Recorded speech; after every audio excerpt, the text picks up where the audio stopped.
дөнгөж сая Мөрдөн байцаах газар ороод гарч ирлээ. Тэгээд нийгэм заллим эхлэх гэмтэргийн гаралт бол дэндүү өгсчээ. Тэр дундаа орон сууц захиалгын гэрээнээр одоо бусдын их хэмжээний мөнгийг одоо заллих явдал маш ихээр гарсан байна. Барилсан барилгын одоо каркас үзүүлээд эсвэл барилгын суур үзүүлээд бүр цаашлах юм бол нэг ухс нүх үзүүлээд бүр цаашлах юм бол зүгээр макет үзүүлж гад одоо барилга захиалгын гэрээ нэрээр бусдын хэмжээний олон жилийн турш хөлс хүч хөдөлмөрөө зарцуулан цуглуулсан эд төрөнгийн заллим эхлэх явдал одоо нийгэм дэндүү их одоо газар авсан байна.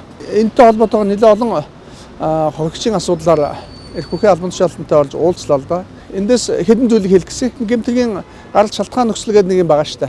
Энэ дээр болонгууд нь энэ зар сурталчилгаанд оролцсон энэ инфлюенсер гэдэг улсууд маань өөрсдөө юу хийж байгаагаа, юу сурталчилгаагаа маш сайн судлах хэрэгтэй шүү. Хэрвээ ингээгүй тохиолдолд энэ бол өөрөө бас маш ноцтой үр дагавар төрөж байна. Тухайлбал зар сурталчилгааны хууль гэж байгаа. Энэ хуулиар хууль бус зар сурталчилгаа эсвэл зар сурталчилгаагаар хоригдсон зүйл гэх мэтлэнгийн одоо олон зүйлүүд бас байгаа шүү.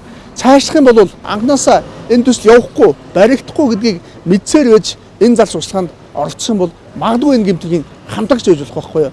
Гэмтэргэд оролцоогоор нь хатгагч, хамжигч, гүйцэтгэгч, захиалагч гэдээ ангилж байгаа. Тэгвэл өнөөдөр хамслагийг уншиж хахад зарим тохиолдолд өнөөдөр зар сурталчилгаа явуулсан, түн тоглосон энэ инфлюенсерүүдийн хувьд бусдыг уриалсан тэр инфлюенсерүүдийн хувьд бол би бол хамжигчаар бас оролцож болох юм гэсэн зүйлийг би тэндээс олж харж байгаа. Тийм учраас одоо инфлюенсер гэж хэлээд байгаа нийгэмд нөлөөлөд байгаа улсуудын хувьд зар сурталчилгаа хэдхэн төгрөгийн төлөө явах биш, цаана нь хичнээн хүний амьдрал, олон жилийн хөлс хөдөлмөр, Монгол битгээл гадаадад хөлс хүчээ бие ихнээ золин байж бий болгосон тэр хөлс хөдөлмөр хэн нэгэн залтай гэмт этгээдийн одоо галт алга болоход таны оролцоо бас байгаа юм биш үү гэдгийг судлаасаа гэж би хүсэж байна. Надтай уулзсан, миний өөрсдөө хохирогдсон бүгдөө зар сурталчилгаанд итгэсэн байгаа байхгүй юу? Очоод үзсэн маш гоё макет байсан. Эсвэл тэр дуучин, тэр бүжигчин зар сурталчилгаар нь очоод үзсэн.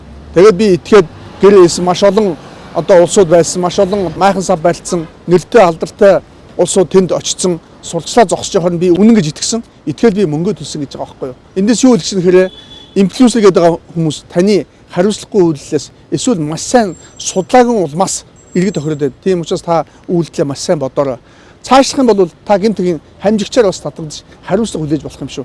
Иймээс мөрдөгч прокурор хандаж хэлэхэд энэ зар сурталчилгаанд тоглосон этгээдүүд хамжигч байж магадгүй шүү. Үүнийг бас наривч шалгаасаа гэж би хэлэх гээд байна. За иргэдийн хувьд зар сурталчилгаанд итгэж мөнгө өгсөн бол бас энэ асуудлыг тогтоолгоод иргэний журмаар хэмжлээ гаргаад явах боломж байгаа шүү. Өнөөдөр зар сурталчилгааны тухай хуулийн дээр энэ хуулийг зөрчсөн иргэн аж ахуйн нэгжийн хувьд эрүүгийн болон зөрчлийн хуулиар хариуцлага хүлээнэ гэж заасан. Тэгвэл эрүүгийн гэмтэргийн улмаас учирсан иргэний журмаар хохирлоо нэхэж болох уу?